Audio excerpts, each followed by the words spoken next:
حمدا كثيرا طيبا مباركا فيه ربنا لك الحمد كما ينبغي لجلال وجهك وعظيم سلطانك আল্লাহ রাব্বুল আলামিন আজকে তাফসীরুল কোরআন মাহফিলকে কবুল করুন। 27 পশ্চিমপাড়া বাইতুল মামুন জামে মসজিদকে আল্লাহ তাআলা কিয়ামত পর্যন্ত কবুল করেন। অপারেটর ভাই বক্সে আওয়াজ হয়, একটু ভিতরে আওয়াজ দিন, ভিতরে ভিতরে প্যান্ডেলের ভিতরে আওয়াজ দেন। বাহিরে পর্যাপ্ত আওয়াজ আছে, ভিতরে একটা আওয়াজ বাড়িয়ে দিলেই ঠিক হয়ে যাবে ইনশাআল্লাহ। হ্যাঁ, ভিতরে আওয়াজটা পরিষ্কার করে দেন আর হালকা রিভাব দিয়ে রাখেন। আল্লাহ রাব্বুল আলামিন অত্র এলাকার সমস্ত মুর্দেগানের কবরে আযাব কিয়ামত পর্যন্ত বন্ধ করে দিন। কাল হাসরের কঠিন ময়দানে এই আয়োজন আল্লাহ তাআলা আমাদের সকলের নাজাতের জারিয়া হিসেবে কবুল করেন। প্রিয় ভাইরা, কোরআন কারীমের তাফসীর মাহফিলে আল্লাহর কালাম শুনলে ফায়দা আছে না নাই? আরো জোরে বলুন। আল্লাহর কালাম মোহাব্বত করলে আল্লাহ তাআলা সেই ওসিলায় ব্যক্তিকে জান্নাত পর্যন্ত পৌঁছে দেয়। কোরআন কারীমের দিকে তাকিয়ে থাকলে সওয়াব হয়, কোরআন কারীম পড়লে সওয়াব হয়, বুঝলে সওয়াব হয়। এমনকি কোরআন মাজিদ যদি কোনো ব্যক্তি অন্তরে ধারণ করে, কাল কিয়ামতের কঠিন ময়দানে এই কোরআন তার জন্য সুপারিশকারী হয়ে ব্যক্তিকে জান্নাত পর্যন্ত পৌঁছে দেবে। কোরআন মাজিদ ব্যক্তির এমন বন্ধু হয় যে কবরের মধ্যে যখন ব্যক্তি একাকী থাকে, তার সাথী কেউ থাকে না, তার বন্ধু বান্ধব কেউ থাকে না। নবী করিম সাল্লাল্লাহু আলাইহি সাল্লাম বলেছেন, মানুষ যখন মারা যায় কবর পর্যন্ত 3টি জিনিস তার সাথে যায়, 2টো জিনিস ব্যাক করে, 1টি জিনিস তার সাথে থেকে যায়। কবর পর্যন্ত তার আত্মীয় স্বজন যায়, কবরে যখন তাকে মাদফুন করা হয় সেখান থেকে ব্যাক করে। কবরে যখন তাকে শোয়ানো হয় তার সম্পদ ফিরে আসে, কিন্তু তার আমলটা কবরের মধ্যে তার সাথে থেকে যায়। নবী করিম সাল্লাল্লাহু আলাইহি সাল্লাম বলেছেন, প্রতি রাতে যেই ব্যক্তি একবার করে সূরাতুল ওয়াকিয়া তিলাওয়াত করবে, এই ব্যক্তিকে যখন কবরে মাদফুন করা হবে তখন এই সূরাটাকে আল্লাহ তাআলা একটা পাখির সূরত দান করবেন। একটা পাখি হয়ে মৃত মাদফুন ব্যক্তির বুকের উপর বসবে, বসে তার 2টা ডানা এরকম করে ঝাপটা দিয়া এই লাশটাকে ঢেকে রাখবে। তখন সে ডেকে ডেকে বলতে থাকবে ফেরেশতাদেরকে, যখন প্রশ্ন করতে আসবে মার রাব্বুকা ওয়া মান নাবিয়্যুকা ওয়া মা দীনুক, সে বলবে প্রশ্নের জবাব যা আছে সব আমি দেব, আস্তে আস্তে প্রশ্ন করো, তাকে আমি ঘুম পাড়িয়েছি, কিয়ামত পর্যন্ত তার ঘুমে বেঘাত সৃষ্টি হতে দেব না। এমন পরম বন্ধুর নাম হচ্ছে সূরাতুল মুলক। এই জন্য সূরাতুল মুলকের আরেকটা নাম হচ্ছে সূরাতুল মুনজিয়া। আনজা ইউনজি ইনজা আন মানে হচ্ছে রক্ষা করা, মুনজিয়া মানে হচ্ছে রক্ষাকারী। যে ব্যক্তি এই সূরা নিয়মিত তেলাওয়াত করে কবর আযাব থেকে ব্যক্তিকে রক্ষা করে। সুতরাং আল্লাহ রাব্বুল আলামিন আমাদের সকলকে প্রতিনিয়ত সূরাতুল ওয়াকিয়া প্রতিদিন তিলাওয়াত, সূরাতুল মুলক তিলাওয়াত করার তৌফিক দান করে, জোরে বলেন আমিন। প্রতিদিন যদি কোনো ব্যক্তি একবার করে বাদ মাগরিব সূরাতুল ওয়াকিয়া পাঠ করে, নবী করিম সাল্লাল্লাহু আলাইহি সাল্লাম বলেছেন, দারিদ্রতা এই জীবদ্দশায় কোনোদিন তাকে স্পর্শ করবে না। সুবহানাল্লাহ, জোরে বলেন। কোরআনের সান্নিধ্য গ্রহণ করলে ব্যক্তিকে এভাবে কোরআন দুনিয়াতেও সম্মানিত করে, চরম মুসিবতের সময় তার পাশে এসে দাঁড়ায়। হাত্তাকে কিয়ামতের দিন কোরআন আল্লাহর দরবারে সুপারিশকারী হয়ে দাঁড়াবে। 2টা জিনিস আল্লাহর সামনে দাঁড়াবে, কোরআন দাঁড়াবে, রমজান মাসে রোজা দাঁড়াবে। আল্লাহ পাক রোজার আবদার রক্ষা করবে, কোরআনের দাবিও রক্ষা করে যারা তেলাওয়াত করেছে তাদেরকে মাফ করে দেবেন। সুতরাং এই কোরআনের সাথে সংশ্লিষ্ট থাকা দরকার আমাদের আছে না নাই? আর একটু জোর আওয়াজে বলেন। আজকের মাহফিল কর্তৃপক্ষ মসজিদের উদ্যোগে আজকে আয়োজন করেছেন। মসজিদ আল্লাহর ঘর, এই ঘরের সাথে মোহাব্বত রাখা পরকালে আল্লাহর পক্ষ থেকে বিরাট বড় নিয়ামত পাওয়ার লক্ষণ। আল্লাহর হাবিব সাল্লাল্লাহু আলাইহি ওয়াসাল্লাম বলেছেন, 7 শ্রেণীর মানুষকে আল্লাহ তাআলা আরশে মুআল্লা তলে ছায়া দেবে। সাবআতুন ইউজিল্লুহুমুল্লাহু ফি যিল্লিহি ইয়াওমা লা যিল্লা ইল্লা যিল্লুহু ইমামুন আদিলুন ওয়া শাবুন নাশাআ ফি ইবাদাতিল্লাহ ওয়া রাজুলুন কলবুহু মুআল্লাকুন ফিল মাসাজিদ। আল্লাহর হাবিব সাল্লাল্লাহু আলাইহি সাল্লাম বলেছেন, আল্লাহর আরশের ছায়া ছাড়া যেদিন কোনো ছায়া থাকবে না, সেদিন 7 শ্রেণীর মানুষকে আল্লাহ তাআলা আপন মেহেরবানিতে তার আরশে মুআল্লার ছায়াতলে স্থান করে দিবেন। 1 নাম্বার হচ্ছে ন্যায়পরায়ণ শাসক যে হবে, আল্লাহ পাক তাকে আরশে মুআল্লার ছায়াতলে স্থান করে দিবেন। ইমামুন আদিলুন, ন্যায়পরায়ণ শাসক আমাদের দেশে দরকার নাই? আরো জোরে বলেন। শাসন ব্যবস্থায় ন্যায়পরায়ণতা না থাকলে শুধু ওয়াজ নসিহত করে কি দেশ ভালো বানানো সম্ভব? আরো চিৎকার দিয়ে বলেন। শুধু ওয়াজে যদি দেশ ভালো হতো, সমাজ ভালো হতো, তাহলে 1500 বছর আগে আল্লাহর নবীর চাইতে বড় ওয়াইজ এই পৃথিবীতে ছিল? বর্তমানে আছে? ভবিষ্যতে হওয়ার কোনো সম্ভাবনা আছে? আল্লাহর নবী শুধু ওয়াজ করেন নাই, আল্লাহর হাবিব সাল্লাল্লাহু আলাইহি সাল্লাম শুধু দাওয়াতি দেন নাই, শুধু ওয়াজ নসিহত করেন নাই, আল্লাহর বিধান সমাজে কার্যকর করেছেন, বাস্তবায়ন করেছিলেন। এই জন্য ন্যায়পরায়ণ শাসক মুসলমানদের হতে হবে। মুসলমানদের ভূখণ্ডে আল্লাহর আইন বাস্তবায়ন করতে হবে, তাহলে চুরি বন্ধ হবে, ডাকাতি বন্ধ হবে, খুন খারাপি বন্ধ হবে, রাহাজানি বন্ধ হবে, নৈরাজ্য সৃষ্টিকর পরিবেশ সব বন্ধ হয়ে যাবে। যদি আল্লাহর কোরআন দিয়ে দেশ সমাজ রাষ্ট্র পরিচালনা করা যায়। স্বৈরাচারীর পতন হওয়ার পরে দেশ কি পরিপূর্ণ ভালো হয়ে গেছে? চোর ডাকাত দেশে এখনো আছে না নাই?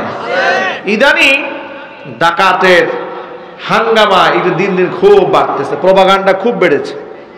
বাংলাদেশের বিভিন্ন জায়গায় দেখি বক্তারাও ডাকাতের কবলে পড়ছে, সাধারণ মানুষ ডাকাতের কবলে পড়ছে।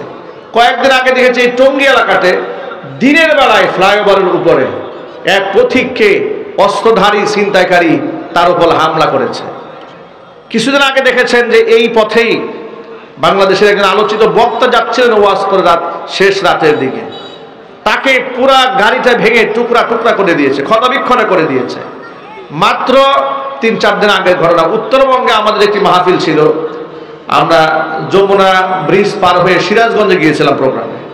সেখানে আমাদের সাথে গজল পরিবেশন করার জন্য সেখানে গিয়েছিলেন সুর সম্রাট মশিউর রহমান, শিল্পী মশিউর রহমান। অনেক গজলের সুর করেছেন, অনেক সুন্দর গান তিনি বলিষ্ঠ কণ্ঠে। একই মঞ্চে আমি ওয়াজ করেছি, উনি গজল পরিবেশন করেছেন। আমার আরেকটি মাহফিল ছিল পাবনাতে, সিরাজগঞ্জের আরেকটা উপজেলাতে শাহজাদপুর। আমি সেখানে চলে গেছি, উনি ব্যাক করে আসতেছেন। যমুনা ব্রিজে ওঠার আগে তাকে এলো পাতারি রামদা দিয়ে কুপাইয়া গাড়ির গ্লাসগুলা টুকরা টুকরা করে ফেলেছে।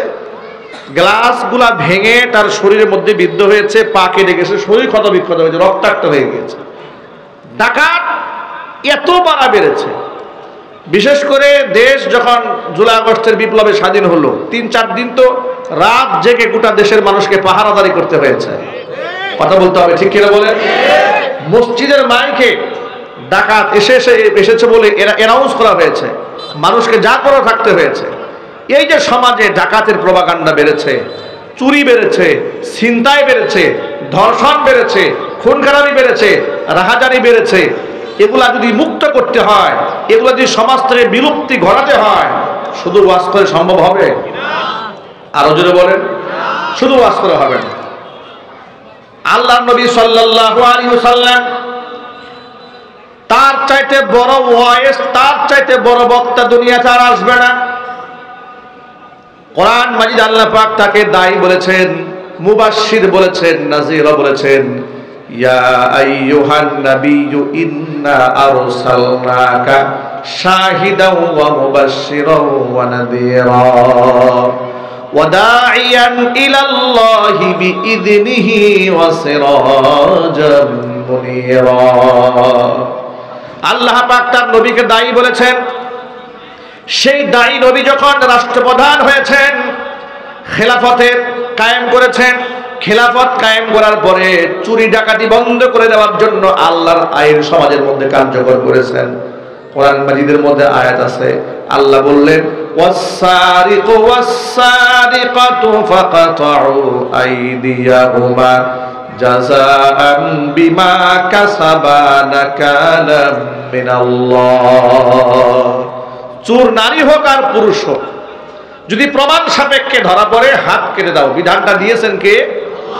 তো আল্লাহ নবী সাল্লাল্লাহু আলাইহি সাল্লামের কাছে এক সম্ভ্রান্ত চোর মহিলার বিরুদ্ধে নালিশ গেল। সাক্ষ্য প্রমাণ সবকিছু নেওয়ার পরে নবী করিম সাল্লাল্লাহু আলাইহি সাল্লাম সিদ্ধান্ত দিলেন মহিলার হাত কেটে দিতে হবে। পুরো এলাকার মধ্যে কানাঘুষা গুঞ্জন শুরু হলো। একদিক থেকে মহিলা মানুষ, আরেক দিক থেকে সম্ভ্রান্ত মহিলা, না হয় একটু চুরি করে ফেলেছে শয়তানে ধোঁকায় পড়ে। এই জন্য শাস্তিটাকে হাত কর্তন না করে একটু লঘু শাস্তি দেওয়া যায় কিনা, যেমন নাকে মুখে চুনকালি দিয়ে দিল, সবার সামনে বকাঝকা করলো, কিংবা জমিনের সাথে নাকে খত দিল, এগুলা করে করে শাস্তি কমায় দেওয়া যায় কিনা, এই ব্যাপারে নবী করিম সাল্লাল্লাহু আলাইহি ওয়াসাল্লামের কাছে সাহাবীদের পক্ষ থেকে সুপারিশ করার জন্য একটা আলোচনা শুরু হলো। কিন্তু আল্লাহর রাসূলের কাছে গিয়া বলবেন যে শাস্তি আপনি কমায় দেন, এই কথা বলতে সাহস পাচ্ছে না। মনে মনে তারা সাহাবীরা সিদ্ধান্ত নিলেন যে এই প্রস্তাব আল্লাহর নবীর কাছে কে নিয়ে যেতে পারে? নিয়ে যেতে পারেন রাসূলের প্রিয় ভাজন, আস্থা ভাজন, মুহাব্বতের পাত্র, পালক পুত্র যায়েদ বিন হারিসার ছেলে উসামা ইবনে যায়েদ, যার উপাধি ছিল হিব্বু রাসূলিল্লাহি সাল্লাল্লাহু আলাইহি ওয়াসাল্লাম। উসামা ইবনে যায়েদকে নবীজি বড্ড ভালোবাসতেন। সবাই মিলে চিন্তা করলো এই প্রস্তাব যদি উসামা নিয়ে যায় তাহলে রাসূল তাকে ধমকে দেবে না আর রাগও করবেন না। উসামা ইবনে যায়েদকে পাঠিয়ে দেওয়া হলো। আল্লাহর নবীর কাছে গিয়ে উসামা ইবনে যায়েদ বলছেন, ইয়া রাসূলুল্লাহ সাল্লাল্লাহু আলাইহি ওয়াসাল্লাম, আপনি যে সম্ভ্রান্ত চোর মহিলার হাত কাটার নির্দেশ প্রদান করেছেন, এলাকার জনমনে আতঙ্ক তৈরি হয়েছে এবং তার পক্ষে অসংখ্য লোকেরা দাঁড়ায় গেছে। সকলে একটু সুপারিশ করছেন আপনার কাছে। একদিক থেকে সম্ভ্রান্ত মহিলা হওয়ার কারণে তার অভিজাত্যের দিকে চিন্তা করে, তার বংশীয় মর্যাদার দিকে বিবেচনা করে একটুখানি শাস্তি কমায় দেওয়া যায় নাকি? আল্লাহর নবীর কাছে প্রস্তাবটা দেওয়ার সাথে সাথে আল্লাহর নবী এত রাগ হয়ে গেলেন। আল্লাহর হাবিব তখন কসম করে বললেন, আল্লাহর কসম, আজকে যদি এই জায়গায়, মহিলার জায়গায় যদি মুহাম্মদ সাল্লাল্লাহু আলাইহি ওয়াসাল্লামের মেয়ে ফাতেমা, আমার মেয়ে কলিজার টুকরা ফাতেমা যদি চুরি করত, আমি নবী কসম করে বললাম লা কাতাতু ইয়াদাহা, আমি ফাতেমার হাতটাও কেটে দিতাম। আমার মেয়ে চুরি করলে আমার মেয়ের হাতটা আমি কেটে দিতাম। তোমাদের পূর্ববর্তী ধ্বংস হয়েছে এই অন্যায়ের কারণে। তারা দুর্বল মানুষকে শাস্তি দিত, কিন্তু সম্ভ্রান্ত কোনো ব্যক্তি চুরি করলে, ডাকাতি করলে, জেনা বদমাশি করলে তাদেরকে মাফ করে দিত কিংবা শাস্তি কমাই দিত। হাজার হাজার বছর আগে জাহিলি যুগে একমাত্র দুর্বল মানুষকে যেভাবে শাস্তি প্রদান করা হতো, শক্তিশালীদেরকে তাদেরকে স্যাক্রিফাইস করা হতো। ১৫০০ বছর পরে এসেও আপনি বর্তমান চিত্রের দিকে তাকান, গরিব অসহায় কেউ অন্যায় করলে, অন্যায় না করলেও বিনা অপরাধে বছরের পর বছর তাকে কারাভোগ করতে হয়। কথা ঠিক কিনা বলে? আর শক্তি সামর্থ্য আছে, সহ্য বীর্য আছে, দল ক্ষমতা আছে, মানুষ খুন করলেও তার কোনো শাস্তি হয় না। কথা ঠিক কিনা বলেন? স্বৈরাচারের আমলে দেখেছেন না আপনারা, ধর্ষণের সেঞ্চুরি করেছে বিশ্ববিদ্যালয়ে। ১০০ নারীর সাথে ধর্ষণ করে বিশ্ববিদ্যালয়ে মিষ্টি বিতরণ করেছে। নাউজুবিল্লাহ বলবেন না? তার কোনো শাস্তি হয় নাই। পক্ষান্তরে আলেম বউ নিয়ে বেড়াতে গেছে, একেবারে তাকে অ্যাটাক করে রিসোর্টের মধ্যে বন্দি করে নাজেহাল করা হয়েছে। নিজের বউ দিয়ে স্বামীর বিরুদ্ধে মামলা দেওয়া হয়েছে। এরপরে বাংলাদেশের এক বিখ্যাত গ্রুপ অফ কোম্পানির মালিক, আমি নামটা বললাম না, তার এক গার্লফ্রেন্ডকে সে হত্যা করেছে, কিংবা তার প্ররোচনায় সে আত্মহত্যা করেছে। মুনিয়া হত্যা মামলা হলো। গ্রুপ কোম্পানির মালিক, এত বড় মার্ডার কেসের আসামি, তাকে মুক্ত করে দেওয়া হলো। এমনকি তাকে জুয়েলারি সমিতির সভাপতি বানিয়ে দেওয়া হলো। এইভাবে ধনীরা অপকর্ম করলে তাদের শাস্তি হয় না, কিন্তু গরিবরা অপরাধ করলে শাস্তির কোনো শেষ থাকে না। এই বৈষম্য দেশে আছে না নাই? বিচার ব্যবস্থায় বৈষম্য আছে না?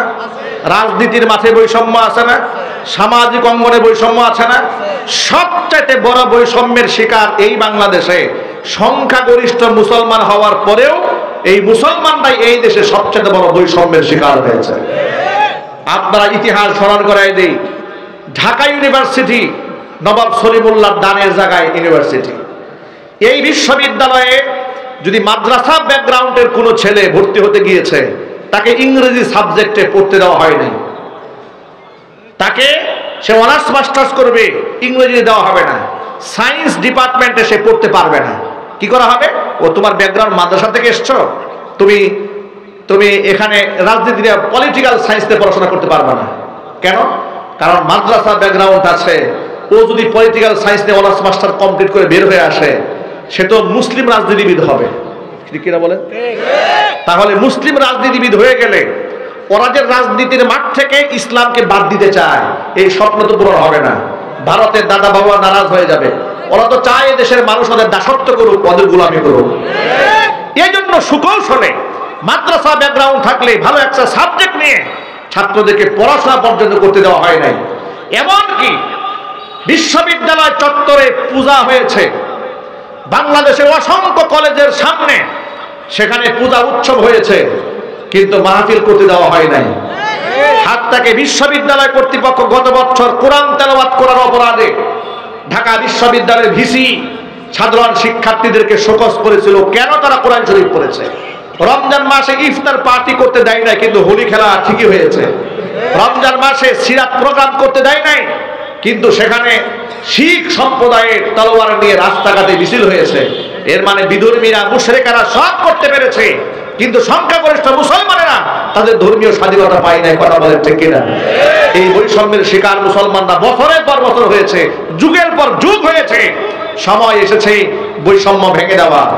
বৈষম্যহীন রাষ্ট্র ব্যবস্থা যদি করতে হয়, আল্লাহর কসম, তন্ত্র মন্ত্র দিয়েও হবে না, কোন প্রকার দর্শন দিয়ে হবে না। সব দর্শন বাদ দিয়ে কোরআনী শাসন ব্যবস্থা চালু করতে হবে। কথা বলতে হবে ঠিক কিনা? তাহলে দেশে ইনসাফ প্রতিষ্ঠা হবে। নবী করিম সাল্লাল্লাহু আলাইহি ওয়াসাল্লাম শুধু ওয়াজ করেন নাই, আল্লাহর নবী সাল্লাল্লাহু আলাইহি ওয়াসাল্লাম চুরি করার অপরাধে মানুষের হাত কেটে দিয়েছেন। এবার শুনেন, মায়েজ ইবনে মালিক আল আসলামি আল আনসারী রাদিয়াল্লাহু তাআলা আনহু, আল্লাহ রাসূলের একজন বিখ্যাত আনসারী সাহাবী, হুজুরের সামনে এলেন, এসে বলছেন, তাহিরনি ইয়া রাসূলুল্লাহ, ও আল্লাহর নবী, আপনি আমারে পাক বানান, আমি নাপাক হয়ে গেছি গুনাহ করে। হুজুর বললেন, ওয়াইহাক ওয়াস্তাগফিরিল্লাহ ওয়া তুব ইলাইহি। আমার অনেক সময় বলি না আমাদের বাংলা ভাষায়, এই মেয়ে যাও যাও যাও, বলি না এরকম কথা? বুঝেন না আপনারা? কেউ আমাদের সামনে আসলে কোনো বিষয়কে আমরা যদি গুরুত্ব দিতে না চাই, আমরা কি বলি? এই মেয়ে যাও। ঠিক কিনা বলেন?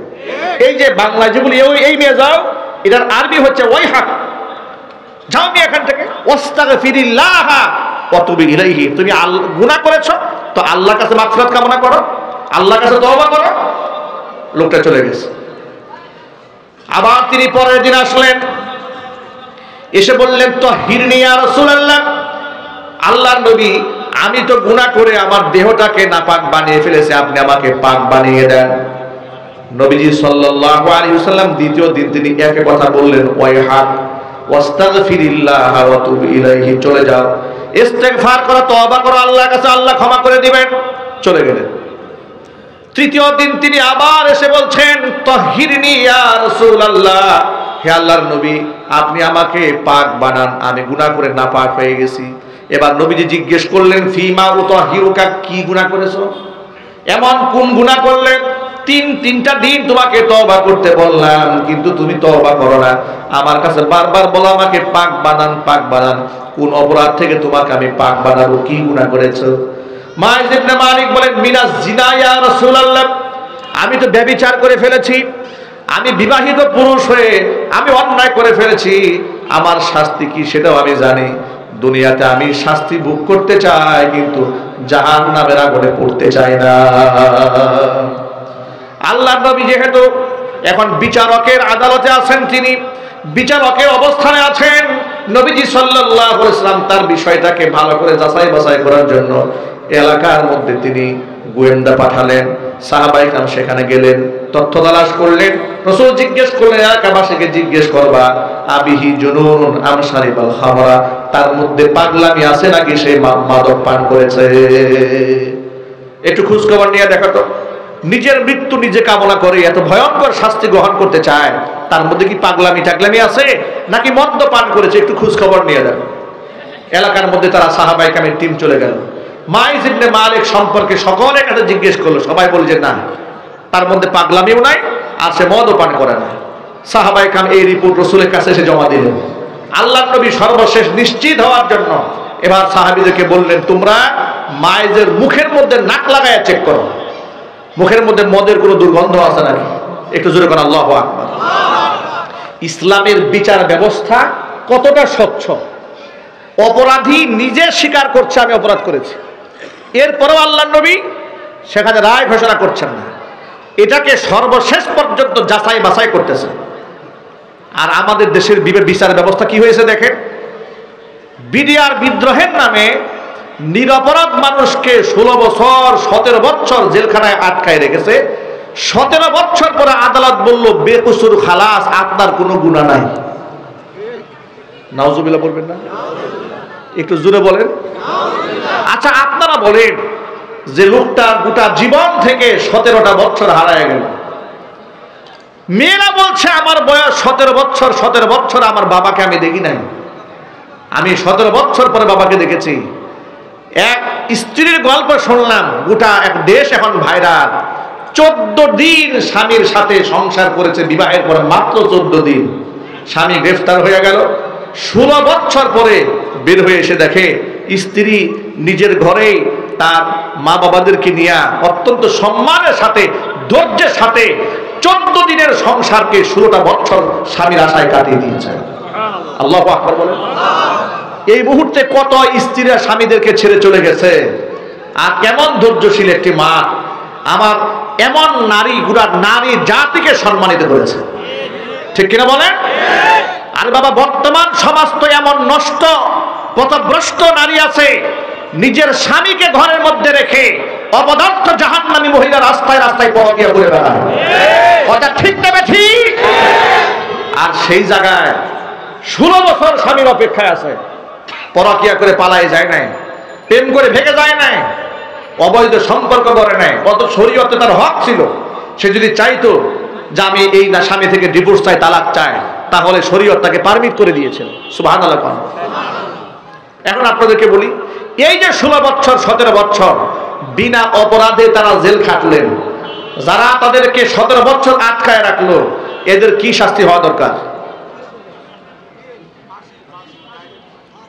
কি ভয় পাচ্ছে নাকি আপনারা কথা বলতে, নাকি খুব টেনশনে পড়ে গেছেন? যারা এখনো পর্যন্ত স্বৈরাচারের পক্ষে কথা বলে তাদের কাছে আমাদের স্পষ্ট বার্তা যে আমরাও স্বৈরাচারের পক্ষে কথা বলবো। শাপলা চত্বরে যতগুলো মানুষকে তোমরা খুন করেছিল, মানুষগুলো ফেরত দাও। আমরাও তোমাদের পক্ষে কথা বলবো। বিডিআর বিদ্রোহের নামে 57 জন সেনা অফিসারকে জাতির কাছে ফেরত দিতে হবে। যত মানুষকে তোমরা গুম করেছ, গুম করা মানুষগুলোকে আমাদের কাছে ফেরত দাও। যতগুলো আলেমের কাছ থেকে বছরের পর বছর কেড়ে নিয়েছো, তাদের সেই যৌবনটা ফিরাই দিতে হবে। যতগুলো বিডিআর নিরীহ মানুষদেরকে বিনা অপরাধে তোমরা 17 বছর 16 বছর অন্ধকার কারাগারে রুদ্ধ করে রেখে দিয়েছিলে, তাদের জীবন থেকে হারিয়ে যাওয়া 16টি বছর ফেরত দিতে হবে। যদি তোমরা ফেরত দিতে পারো তাহলে আমরাও তোমাদেরকে মাফ করব।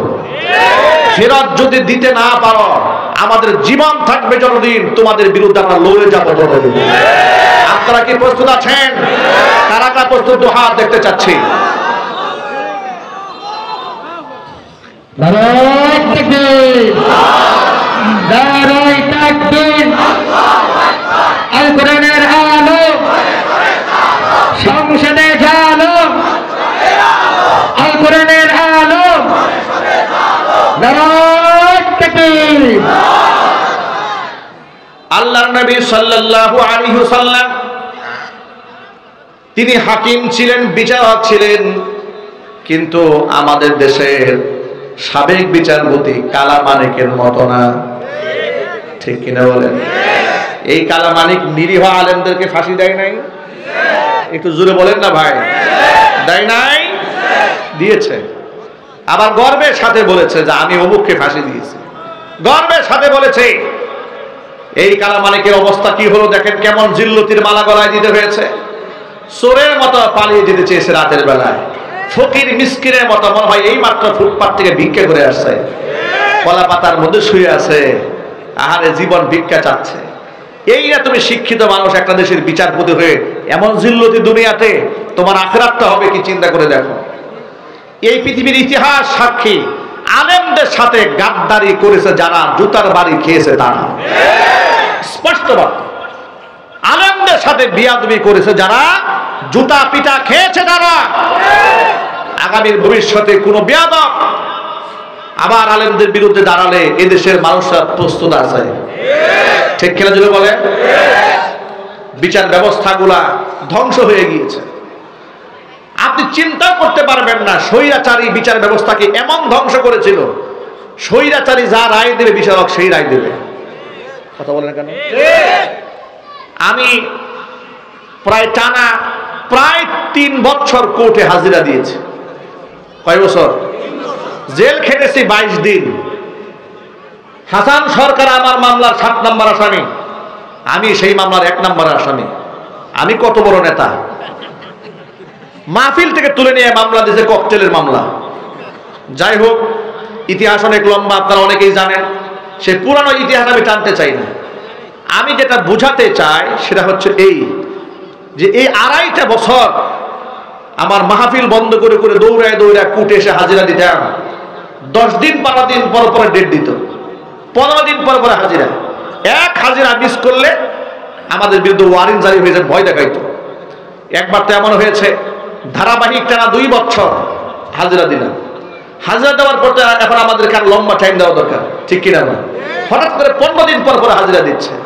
আমার যিনি অ্যাডভোকেট ছিলেন তিনি বিচারককে বললেন যে মাননীয় আদালত, যে ব্যক্তির বিরুদ্ধে এই মামলাটা করা হয়েছে তিনি এর সাথে কোনো সম্পর্ক তার নাই, তার এভিডেন্স কি, ওই সময় আমি কোথায় ছিলাম, আগের রাত্রে কোথায় ছিলাম, সমস্ত দলিলাদিলাগুলো তার সামনে পেশ করা হয়েছে। এত কিছু পেশ করার পরে উনি আমার দিকে ফিরেও তাকালেন না। দম্ভ এবং অহংকার কাকে বলে? তারা মনে করেছে আমরা বিরাট বিচারক হয়ে গেছি। আরে বাবা, তোর মতো কত বিচারককে আল্লাহ জুতা পিটা করতে করতে দুনিয়া থেকে বিদায় করেছে। ঠিক কিনা বলেন? ক্ষমতার অহংকারে এমন হয়েছে এরা আমাদের দিকে ফিরেও তাকাতে চায় না। আমাদেরকে গরুর রশি দিয়া বেঁধে আদালতে হাজির করেছে, আর পরিমণির মতো নষ্টা মহিলাকে হাতে মেহেদি লাগায় জেলখানা থেকে ছেড়ে দিয়েছে। এর মানে কি? আমাদের সাথে এদের কোনো সম্পর্ক নাই, কারণ পরিমণির সাথে এদের নষ্টামি সম্পর্ক আছে। এই লুচ্চা বদমাশেরা গোটা দেশটাকে জাহান্নামে রসতলে ফেলে দিয়েছিল। এইভাবে বিচার ব্যবস্থাগুলো শেষ করে দিয়েছে। নিরাপরাধ কোন মানুষকে আমরা কারাগারে থাকুক এটা চাই না। আপনারা কি চান? আরো চিল্লায় বলেন। অপরাধীরা সাজা পাক, বিনা অপরাধে একজন মানুষও কারাগারে না থাকুক, এটা কি আপনারা চান? এটা তখন সম্ভব হবে যদি কোরআন দিয়ে ইনসাফ ভিত্তিক সমাজ ব্যবস্থা কায়েম করা হয়। এর আগে হবে না, এর আগে হবে না। প্রিয় ভাইয়ের আমার, আল্লাহর নবী সাল্লাল্লাহু আলাইহি সাল্লাম কি দৃষ্টান্ত উপস্থাপন করলে লক্ষ্য করলেন? মাইস ইবনে মালিক নিজে স্বীকার করলেন আমি অপরাধ করেছি। নবীজি সাল্লাল্লাহু আলাইহি সাল্লাম সাথে সাথে গ্রহণ করলেন না, তথ্য তালাশ করলেন, ইনভেস্টিগেশন করলেন, অনুসন্ধান করে দেখলেন আসলে সে অন্যায়টা করেছে নাকি। এরপরে সাহাবায়ে কেরাম বললেন, ইয়া রাসূলুল্লাহ, তার মধ্যে পাগলামিও নাই, মাতলামিও নাই, তার মধ্যে মদের দুর্গন্ধ মুখে নাই। এবার নবীজি সাল্লাল্লাহু আলাইহি সাল্লাম তার বিরুদ্ধে রায় ঘোষণা দিয়ে দিলেন, ইসলামে ব্যভিচারের শাস্তি হচ্ছে মৃত্যুদণ্ড। বিবাহিত হলে মৃত্যুদণ্ডের রায়, আর অবিবাহিত হলে 100 দুবরা মারার নির্দেশ আল্লাহ কোরআনে দান করেছেন। যেমন সূরা নূরে আল্লাহ বলেছেন, আয-যানিয়াতু ওয়াজ-যানি ফাজলিদু কুল্লা ওয়াহিদিন মিনহুমা মিআতা জালদা ولا تأخذكم بهما رأفة في دين الله إن كنتم تؤمنون بالله واليوم الآخر ওয়ালিয়াশহাদ আযাবাহুমা তাইফাতুম মিনাল মুমিনিন। ব্যভিচারী নারী আর পুরুষ যদি প্রমাণ পাওয়া যায়, ফাজলিদু কুল্লা ওয়াহিদিন মিনহুমা মিআতা জালদা, প্রত্যেককে 100 করে বেত্রাঘাত করা। আর এই বেত্রাঘাত করতে গিয়া খবরদার এদের প্রতি যে তোমাদের মায়ার উদ্রেক না হয়, আর এটা গোপনে দিলে হবে না। ওয়ালিয়াশহাদ আযাবাহুমা তাইফাতুম মিনাল মুমিনিন, ইমানদারদের এক গ্রুপের সামনে প্রকাশ্য দিবালোকে এই শাস্তি কার্যকর করতে হবে। জোরে বলেন সুবহানাল্লাহ। এই শাস্তি ইতোমধ্যে আফগানিস্তানে বাস্তবায়ন শুরু হয়ে গেছে। এই জন্য সেখানে জিরো টলারেন্স জারি হয়ে গেছে। জিনা ব্যভিচার হয় না, রাস্তায় রাস্তায় ধর্ষণ হয় না, হত্যাকাণ্ড হয় না। জোরে বলেন আল্লাহু আকবার। ও ভাইরা আমার, আল্লাহর নবী সাল্লাল্লাহু আলাইহি সাল্লাম মায়ের যখন বিবাহিত পুরুষ অন্যায় করেছে তার বিরুদ্ধে সাক্ষ্য প্রমাণ পাওয়ার পরে রায় দিয়ে দিলেন, তাকে কোমর পর্যন্ত জমির মধ্যে দাবায় দিয়া চতুর্দিক থেকে পাথর মারা হোক। কোমর পর্যন্ত দাবিয়ে দিয়ে চতুর্দিক থেকে যখন পাথর মারা হচ্ছে, মাইজ ইবনে মালিক আল-আসলামির গা থেকে একটুখানি রক্ত ফিনকি দিয়া বের হয়ে খালিদ বিন ওয়ালিদ রাদিয়াল্লাহু তাআলা আনহুর গায়ের মধ্যে লেগেছে। খালিদ ব্যাগ থেকে ধমক দিয়ে বলছে, ওয়াইহাক, ধ্বংস হও তুমি, তোমার মতো নিকৃষ্ট মানুষের রক্ত আমার গায়ে লেগেছে। নবী করিম সাল্লাল্লাহু আলাইহি ওয়াসাল্লাম বললেন, খালিদ তুমি তার অভিশাপ দিও না, ভৎসনা দিও না, তার তওবা আল্লাহর কাছে এমন ভাবে কবুল হয়েছে 70 জন গুনাহগার বান্দার বিপরীতে যদি তার তওবা আজকে রেখে দেওয়া হয়, মহান আল্লাহ পাক 70 জনকে মাফ করে দিবে। ভাইরা আমার, আমি এই ঘটনা দিয়ে আপনাদের সামনে বোঝাতে চেয়েছি, আল্লাহ নবী শুধুমাত্র ওয়াজ নসিহত করেন নাই, সমাজের মধ্যে আইন বাস্তবায়ন করেছেন। সুতরাং শুধু ওয়াজ দিয়ে দেশ ভালো হবে না, আইনের দরকার আছে না? সে আইন কি আমার আইন, আপনার আইন, কোন নেতার আইন, বুদ্ধিজীবীর আইন? কার আইন? আরো জোরে বলেন। এখন কোন ব্যক্তি যদি বলেন রাজনীতির সাথে কোরআনের কোনো সম্পর্ক নাই, যদি এমন কথা কেউ বলেন, আমারও স্পষ্ট বলতে ইচ্ছা করে কোরআনের সাথে ওই ব্যক্তিরও কোনো সম্পর্ক নেই। তিনি জীবনে কোরআন পড়েন নাই, কোরআন ধরেন নাই, কোরআন বুঝেন নাই, এই জন্য এমন বাজে কথা বলেছেন। ঠিক কিনা বলেন? আমার জন্ম থেকে মৃত্যু পর্যন্ত আমি যেখানেই যাই সেখানে ইসলাম। ঠিক না ভাই? আমি হতে পারি এমপি, হতে পারি মন্ত্রী, হতে পারে প্রাইম মিনিস্টার, যাই হই না কেন, ইসলাম বাদ দেওয়া যাবে? ইসলামের পরিচয় বাদ দেওয়া যাবে? ইসলামের পরিচয় সবার ঊর্ধ্বে। আমার প্রথম পরিচয় আমি একজন মুসলমান। যদি বলেন আমার পরিচয় কি? আমার সবার আগে পরিচয় আমি একজন মুসলমান, এরপরে দেশ হিসেবে বাংলাদেশী, ভাষা হিসেবে বাংলা ভাষী, দেশ হিসেবে বাংলাদেশী, আর জাতীয়তা আমার পরিচয় হচ্ছে আমি একজন মুসলমান। ঠিক কিনা বলেন? এই পরিচয় নিয়ে বাঁচতে চাই, এই পরিচয় নিয়ে আমরা মরতে চাই, কারণ এই জাতীয়তার প্রশ্নই আমাদের কবর করা হয়। আল্লাহ পাক বলবেন, ওয়ামা দীনুকা, তোর ধর্ম কি? কি বলবেন? আমি নিরপেক্ষ। হ্যাঁ, কি বলবেন? আমি নিরপেক্ষ, আমি কোন দলে নাই নাকি? না, আপনাকে তখন বলতে হবে দীনুল ইসলাম, আমার দিন কি? ইসলাম। প্রিয় ভাই, কথাগুলো কি মনে থাকবে তো ইনশাআল্লাহ? কার কার মনে থাকবে হাত দেখি। আল্লাহ যেন কবুল করে, জোরে করে আমিন। হাত নামান। তাহলে আল্লাহর নবী সাল্লাল্লাহু আলাইহি ওয়াসাল্লাম শুধুমাত্র ওয়াজ নসিহত করেন নাই, ওয়াজের সাথে সাথে আইনও বাস্তবায়ন করেছেন। এই জন্য নেতাদের জন্য ইসলামে হেদায়েত আছে না নাই?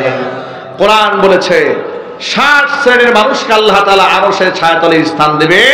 এর মধ্যে 1 নাম্বার হচ্ছে ইমামুন আদিলুন, ন্যায়পরায়ণ শাসককে আল্লাহ আরশে মুআল্লার নিচে স্থান দেবে। 2 নম্বরে হচ্ছে ওয়াশাবুন নাশাআ ফি ইবাদাতিল্লাহ, ওই যুবক, যে যুবক তার যৌবনকাল আল্লাহর বন্দেগীতে কাটিয়ে দিয়েছে। যারা ইয়াং তরুণ, তোমরা আমার সামনে আসো, আমার একেবারে ছোট ভাই ব্রাদার যারা তোমরা সামনে আছো, তাদেরকে বলছি হোয়াটসঅ্যাপ, ভাইবার, ফেসবুকে, মেসেঞ্জারে অবৈধ রিলেশন করা যাবে না। চরিত্রের দাম আছে না নাই? মিজানের পাল্লায় যখন আমলনামা ওজন দেওয়া হবে, খুলুকে হাসান, উত্তম চরিত্রে আমলটা আল্লাহ পাক সবচাইতে ভারী বানায়া মিজানের পাল্লা ভারী বানিয়ে দিবে। এই জন্য উত্তম চরিত্র, এই চরিত্রকে নষ্ট করা যাবে না। যৌবনকাল আল্লাহর বন্দিগিতে কাটাতে হবে, নামাজ পড়তে হবে মসজিদে গিয়ে জামাতের সাথে, ইনশাল্লাহ বলেন। মুখের দাড়িটা রেখে দেবেন, এটা ওয়াজিব আমল। মাথার টুপি দেওয়া সুন্নত আমল। আপনি জামাতের সাথে নামাজ পড়েন, ব্যবসা করেন নামাজ পড়েন, চাকরি করেন নামাজ পড়েন, পুলিশে আছেন, প্রশাসনে আছেন, সেনাবাহিনীতে আছেন, truck driver, bus driver, CNG চালক, নামাজ পড়েন। এমন দৃশ্য আমরা দেখেছি, রিক্সাওয়ালা একদম হাইওয়ে রোডে রিক্সা দাঁড় করিয়ে নামাজ পড়তেছে, সিএনজি চালক সিএনজি ব্রেক করে নামাজ আদায় করতেছে। কৃষককে দেখেছি আপনার গামছা জমিনে বিছাইয়া খালি বিরাট চাটিয়াল ময়দানে নামাজ পড়তেছে। সুবহানাল্লাহ। দৃশ্যগুলো দেখতে আমাদের মনটা ভরে যায়। আমরা মাঝে মাঝে আমি অবাক হয়ে যাই, যেহেতু সফর হালাতে থাকি, নামাজের সময় হলে আমরা অনেক সময় মসজিদে ঢুকি কিংবা যেখানে সুযোগ পাই সেখানে দাঁড়িয়ে যাই। মসজিদে এমন কিছু চেহারার মুসল্লি দেখি যাদেরকে রাস্তাঘাটে দেখে এদেরকে আমরা মুসল্লি মনে করতাম না, কিন্তু এই ছেলেগুলা মসজিদে গেছে নামাজ পড়তে, এই ব্যবসায়ীগুলো মসজিদে গেছে নামাজ পড়তে। দৃশ্যগুলো দেখে মনটা ঠান্ডা হয়ে যায়। সুবহানাল্লাহ। মুখে দাড়ি নাই, মাথা টুপি নাই, একেবারে আটসাট পোশাক পরা, দেখে মনে হচ্ছে গুন্ডা মাস্তান, এরকম হবে না। আল্লাহর ডাকে সাড়া দিয়া মসজিদে চলে এসেছে। আল্লাহু আকবার বলে। এই জন্য বাহ্যিক অবস্থা দেখে মানুষের তাকওয়া বিশ্লেষণ করা যায় না। আত্তাকুয়া হা হোনা, আত্তাকুয়া হা হোনা, আত্তাকুয়া হা হোনা। তাকওয়া থাকে এখানে, তাকওয়া দেশাবে থাকে না, তাকওয়া পোশাকে থাকে না, তাকওয়া থাকে মানুষের হৃদয়ে। কথা বলেন ঠিক কিনা? যুবক ভাইরা আমার, আল্লাহর নবী সাল্লাল্লাহু আলাইহি ওয়াসাল্লাম বলেছেন, শাবুন নাশা ফি ইবাদাতিল্লাহ, যে যুবক তার যৌবনকাল আল্লাহর বন্দেগীতে কাটিয়ে দিয়েছে, আল্লাহ পাক তাকে আরশে মুআল্লার ছায়াতলে স্থান দেবেন। আমার যৌবনকালে এক ওয়াক্ত নামাজ আজকের পর থেকে কাজা হবে না, আমরা বলি ইনশাআল্লাহ। আজকের পর থেকে নামাজ আমরা বাদ দেব, কাজা হবে। আল্লাহ যেন কবুল করেন। গেল 2 নাম্বার। 3 নাম্বার, ওয়ারাজুলুন কলবুহু মুআল্লাকুন ফিল মাসাজিদ, ওই ব্যক্তি, যেই ব্যক্তির কাল্ব, অন্তর আল্লাহর ঘর মসজিদের সাথে ঝুলে থাকে, আল্লাহ পাক মসজিদের সাথে ঝুলে থাকা অন্তরওয়ালা ব্যক্তিকে আরশে মুআল্লার ছায়াতলে স্থান দেবেন। মসজিদের সাথে ঝুলে থাকার অর্থটা কি? মসজিদের সাথে ঝুলে থাকার অর্থ মুহাদ্দিসরা কয়েকটা করেছেন। একটা ব্যাখ্যা এই করেছেন যে এক ওয়াক্ত নামাজ শেষ হওয়ার পরে সে আরেক ওয়াক্ত নামাজের অপেক্ষায় থাকে, এই একটা ব্যাখ্যা। আরেকটা ব্যাখ্যা হচ্ছে সে মসজিদের উন্নয়ন কল্পের দিকে সে নজর রাখে, মসজিদের চাহিদা কি, মসজিদের প্রয়োজনটা কি, এদিকে তার নজর থাকে, মসজিদের প্রতি তার মহব্বত থাকে। কিছু লোক দেখবেন সমাজে এরকম আছে, নিজের ঘরে চাল আছে না ডাল আছে কিনা খবর নাই, কিন্তু মসজিদের ওযুখানাটা পরিষ্কার আছে কিনা, মসজিদের টাইলসটা পরিষ্কার আছে কিনা, ফ্যানটা ঠিক আছে কিনা, মুসল্লির কষ্ট পাইল কিনা, এটা নিয়ে তার খুব মাথা ব্যথা আছে না ভাই? এইরকম শ্রেণীর লোকদেরকে আল্লাহ আরশে মুআল্লার ছায়াতলে স্থান করে দেবেন। আরেকটা কথা এই ক্ষেত্রে ছোট্ট করে বলে দেই, আল্লাহর ঘরের নেতৃত্ব একমাত্র তাদের দেওয়া উচিত যারা নামাজি। বেনামাজিদেরকে সভাপতি সেক্রেটারি বানানো উচিত নয়। কিন্তু দুঃখজনক বাস্তবতা, আমাদের দেশের অধিকাংশ জায়গায় বেনামাজিরা সভাপতি হয়, বেনামাজিরা সেক্রেটারি হয়, বেনামাজিরা মাহফিলের প্রধান অতিথি হয়। কথা বলে না? হাত্তাকে বক্তাকে স্টেজে বসাই রেখে বেনামাজিরা ওয়াজ করে। কন্তকে দুঃখ কোথায় বলি? কথা বুঝেন না? বক্তা আলেমকে স্টেজে বসাইয়া বেনামাজি ফাসেক ফুজ্জার বক্তাকে বসাই রেখে পাবলিকে ওয়াজ করে। এই ওয়াজের দৃশ্য দেখে শয়তান যে কতবার গলায় দড়ি দিছে, ঠিক না? শয়তান মনে মনে ভাবে, তুই তো আমার চাইতে বড় শয়তান, তুই ইদানিং ওয়াজও করস। বক্তা বসাই রেখে এই বেয়াদবিগুলো তারা করে। একটা মাহফিলে, আমার জীবনের ইতিহাস বলি আপনাদেরকে, নারায়ণগঞ্জের এক মাহফিলে প্রধান অতিথি আমার আগে বক্তব্য দিয়েছে, মাদক বিরোধী এক দারুণ বক্তব্য দিয়েছে। তা আমি মাদক বিরোধী কথা শোনার পরে তার প্রতি আমার দিল খুশি হয়ে গেছে। আমি দোয়াতে তার জন্য দোয়া করছি, আল্লাহ তুমি এই পরিবারকে কবুল করো, তাকে তুমি বড় নেতা বানায় দাও। মনে মনে ভাবলাম, মাদকের বিরুদ্ধে এত গর্জন দিয়েছে, নিশ্চয় আল্লাহ বলি হবে। বয়ান শেষ করে মোনাজাত দিয়ে নেমে যাচ্ছে, এমন সময় মাহফিল কর্তৃপক্ষ একজন আমাকে টান দিয়ে জিজ্ঞেস করে, হুজুর যার জন্য এত দোয়া করলেন, এত খুশি হলেন, ওনাকে চেনেন? আমি বললাম, আমি কোথা থেকে চিনবো, আমি সেই গাজীপুর থেকে এসেছি, উনি নারায়ণগঞ্জের মানুষ, আমার তো চেনার কথা নয়, কিন্তু এই বক্তব্য শুনে ভালো লাগলো, এই জন্য দোয়া করেছি। বলে, হুজুর ইনি গোটা এলাকার মাদকের ডিলার।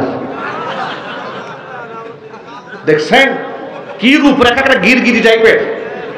গিরগিরি নাকি তার আপনার শরীরে কালার চেঞ্জ করে, যেখানে যায় সেই পাত্রের রূপ ধারণ করে। গিরগিটির মতো অবস্থা। মাদক বিরুদ্ধে বয়ান দিয়ে শুনলাম উনি নাকি মাদকের জিলার এলাকার। নওজুবিল্লাহ। আমি জিজ্ঞেস করলাম, মিয়া তাহলে মাহফিলের এমন একটা ব্যক্তিকে মাহফিলের প্রধান অতিথি কেন বানিয়েছেন? কর্তৃপক্ষ আমাকে বলে, হুজুর ওনার নাম না দিলে ওয়াজ হবে না। এখন আপনি বলেন নাম না দিয়ে যাব কোথায়? নাম না দিয়ে যাব কোথায়? এবং শুধু নাম না, বক্তার উপরে তার নাম মোটা করে দিতে হবে। এইরকম কিছু আবু জেহেলের নাতিপুতি নাই বাংলাদেশে? একটু জোরে বলতে হবে। আপনাদেরকে আজকে বলে দেয়, কথা রেকর্ড হচ্ছে, কথা মনে রাখবেন।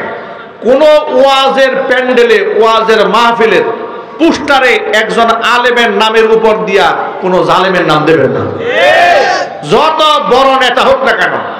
ওয়াজ মাহফিলে প্রধান অতিথি, প্রধান বক্তা সে একজন আলেম হতে হবে, ঠিক কিনা বলেন? এছাড়া আর যত অতিথি হোক না কেন বক্তার নামে নিচে থাকতে হবে। এটা তার অসম্মান না, মানে এটাই তার জন্য সম্মান। কারণ এটা তো রাজনৈতিক মাঠ নয়, এটা ওয়াজের তাফসীর মাহফিল, নসিহতের মাহফিল। এখানে বক্তার নাম থাকবে সবার উপরে। এটাই তো হওয়া দরকার না? এটা হওয়া দরকার নাই? মনে রাখবেন, নবী করিম সাল্লাল্লাহু আলাইহি ওয়াসাল্লাম বলেছেন, ফাআনজিলুন নাসা মানাজিলাহুম, মানুষকে তার অবস্থান অনুযায়ী সম্মান করতে হবে। এটাই ইসলাম। যদি আপনি এটা না করেন তাহলে আপনি সেই আলেমের সাথে জুলুম করেছেন। আল্লাহ তাআলা আমাদের জুলুম থেকে বাঁচার তৌফিক দান করেন। তাহলে মসজিদ এর সাথে আপনার মহব্বত রাখবেন, বলেন ইনশাআল্লাহ।